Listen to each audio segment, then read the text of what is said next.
I'm Elizabeth Glaser. 11 years ago, while giving birth to my first child, I hemorrhaged and was transfused with 7 pints of blood. 4 years later, I found out that I had been infected with the AIDS virus and had unknowingly passed it to my daughter, Ariel, through my breast milk, and my son, Jake, in utero. 20 years ago, I wanted to be at the Democratic Convention because it was a way to participate in my country. Today, I am here because it's a matter of life and death. Exactly 4 years ago, my daughter died of AIDS. She did not survive the Reagan administration. I am here because my son and I may not survive 4 more years of leaders who say they care, but do nothing. I am in a race with the clock. This is not about being a Republican or an independent or a Democrat. It's about the future for each and every one of us. I started out just a mum, fighting for the life of her child. But along the way, I learned how unfair America can be today, not just for people who have HIV, but for many, many people. Poor people, gay people, people of color, children. A strange spokesperson for such a group, a well-to-do white woman. But I have learned my lesson the hard way.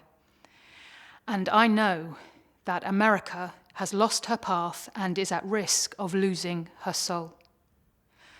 America, wake up. We are all in a struggle between life and death.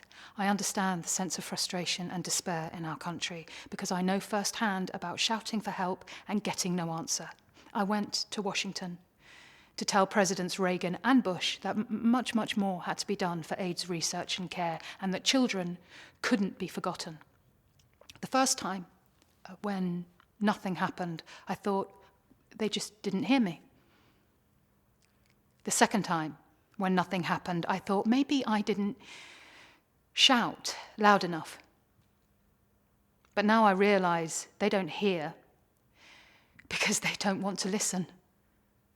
When you cry for help and no one listens, you start to lose your hope. I began to lose faith in America. I felt my country was letting me down, and it was. This is not the America I was raised to be proud of. I was raised to believe that other people's problems were my problems as well. But when I tell most people about HIV in hopes that they will help and care, I see the look in their eyes. It's not my problem, they're thinking. Well, it's everyone's problem. And we need a leader who will tell us that. We need a visionary to guide us, to say it wasn't all right for Ryan White to be banned from school because he had AIDS, to say it wasn't all right for a man or a woman to be denied a job because they're infected with this virus. We need a leader who is truly committed to educating us. I believe in America, but not with a leadership of selfishness and greed, where the wealthy get healthcare and insurance and the poor don't. Do you know how much my AIDS care costs? Over $40,000 a year. Someone without insurance can't afford this. Even the drugs that I hope will keep me alive are out of reach for others. Is their life any less valuable? Of course not. This is not the America I was raised to be proud of, where rich people get care and drugs that poor people can't. We need health care for all. We need a leader who will say this and do something about it. I believe in America, but not a leadership that talks about problems but is incapable of solving them.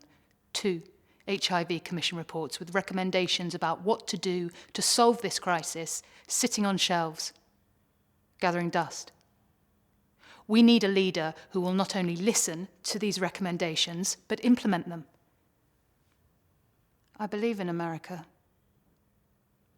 but not with a leadership that doesn't hold government accountable. I go to Washington, to the National Institutes of Health, and say, show me what you're doing on HIV. They hate it when I come because I try to tell them how to do it better. But that's why I love being a taxpayer, because it's my money and they must feel accountable. I believe in an America where our leaders talk straight. When anyone tells President Bush that the battle against AIDS is seriously underfunded, he juggles the numbers to mislead the public into thinking we're spending twice as much as we really are. While they play games with numbers, people are dying. I believe in America, but an America where there is a light in every home. My house has been dark for too long. Once, every generation, history brings us to an important crossroads. Sometimes in life, there is that moment when it's possible to make a change for the better. This is one of those moments. For me, this is not politics. This is a crisis of caring.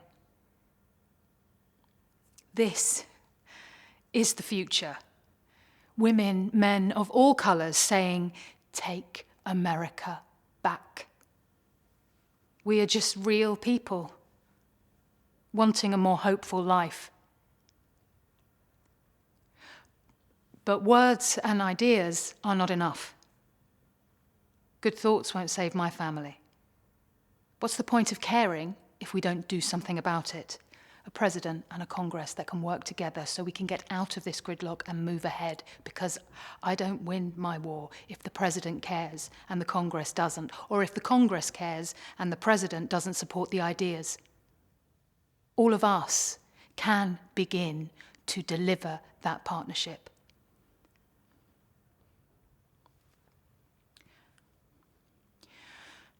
My daughter lived 7 years, and in her last year, when she couldn't walk or talk, her wisdom shone through. She taught me to love when all I wanted to do was hate. She taught me to help others when all I wanted to do was help myself. She taught me to be brave when all I felt was fear. My daughter and I loved each other with simplicity. America, we can do the same. This was the country that offered hope. This was the place where dreams could come true, not just economic dreams, but dreams of freedom, justice, and equality. We all need to hope that our dreams can come true. I challenge you to make it happen, because all our lives, not just mine, depend on it.